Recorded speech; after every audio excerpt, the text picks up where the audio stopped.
আমাদের জীবনটা না অনেকটা ছোট। আমরা অনেকটা মনে করে থাকি যে আমাদের জীবনটা হয়তো প্রচুর বড়, কিন্তু নয়। আমরা না জীবনে এনজয় করার জন্য সময়টা খুবই কম পাই।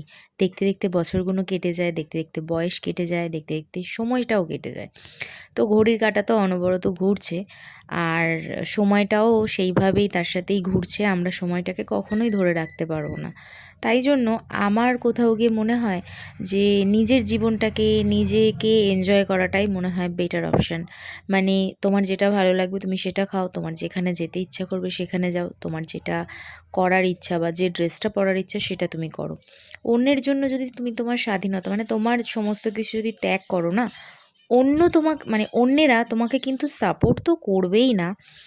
আর প্রথম কথা, আর দ্বিতীয় কথা হচ্ছে তোমরা যখন তাদেরকে প্রায়োরিটি দিতে থাকবে না, তারা সেই প্রায়োরিটি মেনে নিতে নিতে নিতে নিতে মানে তোমাকে এত কিছু চাপিয়ে দেবে, তোমরা না সেই চাপানো থেকে আর বেরিয়েই আসতে পারবে না।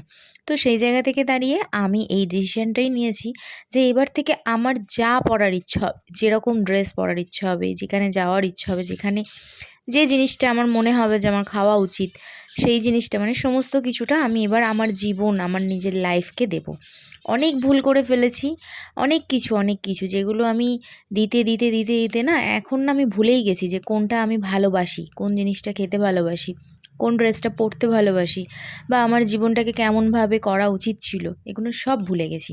তো সেই জন্য তোমাদেরকেও বলবো যে তোমরাও এরকমভাবেই চলো। যাই হোক, চলো ইন্ট্রোটাই দিইনি। নমস্কার বন্ধুরা, সবাই কেমন আছো? আশা করছি সবাই ভালো আছো, সুস্থ আছো, আর আমরাও সবাই ভালো আছি। তো আজকে একটা নতুন ব্লগে তোমাদের সবাইকে ওয়েলকাম। দেখেছো, এত কথা বলতে শুরু করে দিয়েছিলাম না ফার্স্টে, মানে তোমাদেরকে পেয়ে আমি এত হ্যাপি যে মানে আমি ভুলেই গেছি যে ইন্ট্রো দেওয়া হয়নি। তো যাই হোক, চলো ইন্ট্রো দিয়েছি এবং সারাদিনের অনেক কাজ হয়তো করেও ফেলেছি। তো এখানে দেখো আমি বিছানাপত্র মানে সমস্ত কিছু, বেডশিটটা চেঞ্জ করলাম, চাদরটা খুব নোংরা হয়ে গেছিলো, আর তার সাথে এখানে বালিশের কভারগুলোও চেঞ্জ করে নিলাম, সব আজকে কাচতে দেবো। আর সত্যি কথা বলতে আমি হাতে কাচি না, এখন ওয়াশিং মেশিন হয়ে গেছে, তো তার জন্য আমি বড্ড কুঁড়ে হয়ে গেছি। না না, অ্যাকচুয়ালি আমার আমি যদি হাতে কাচতে থাকি না, আমার ওই জানলা ছাড়া তো কোথাও মেলার জায়গা নেই। তো সেই জায়গাটায় না মানে জলগুলো সব পড়বে বাইরে, এবং জানলার নিচটাতেই দোকান আছে, তো সেখানে ওনাদের সমস্যা হতে পারে। সেই জন্য আমার ওয়াশিং মেশিনটা নেওয়া হয়েছে। সত্যি ওয়াশিং মেশিনটা অনেক কার্যকরী, যাদের আছে তারা জানো যে একদম পুরো বলতে গেলে ড্রাই হয়ে বেরিয়ে আসে, শুধু জাস্ট মেলে দিলে একটু রোদ পেলে শুকিয়ে যায়, বা এমনি নর্মালও রাখলে কোনো অসুবিধা হয় না। তো সেই কারণে নেওয়া। অনেকেই ভাবে আমি শো আপ করার জন্য নিয়েছি, মানে রিল্যাক্স করার জন্য নিয়েছি, না একদমই নয়। আমার পজিশন অনুযায়ী আমাকে নিতে হয়েছে।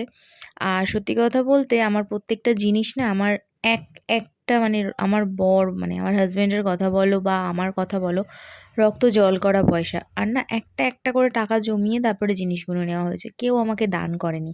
তাই প্লিজ যারা আমাকে দেখে মনে করো যে আমি শো আপ করার জন্য নিয়েছি বা আমি নিজে রিল্যাক্সে থাকার জন্য নিয়েছি, সেটা ভাবতেই পারো।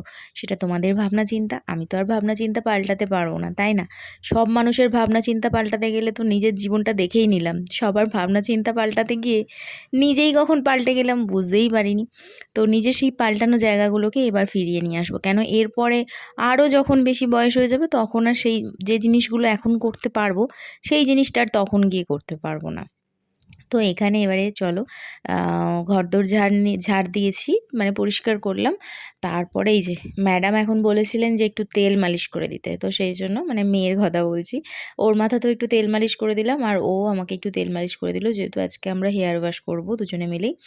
তো সেই জন্য তেলটা ম্যাসাজ করে নেওয়া হলো দুজনেই। এবারে থাকলো, তারপরে আস্তে মানে জামা কাপড় কাচা হয়ে গেলে তারপরে স্নান করব।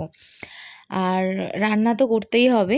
তো সত্যি বলতে মানে আমার একটা ডায়লগ, এটা সত্যি বলতে জানি না এটা কবে কবে এটাকে স্কিপ করতে পারবো।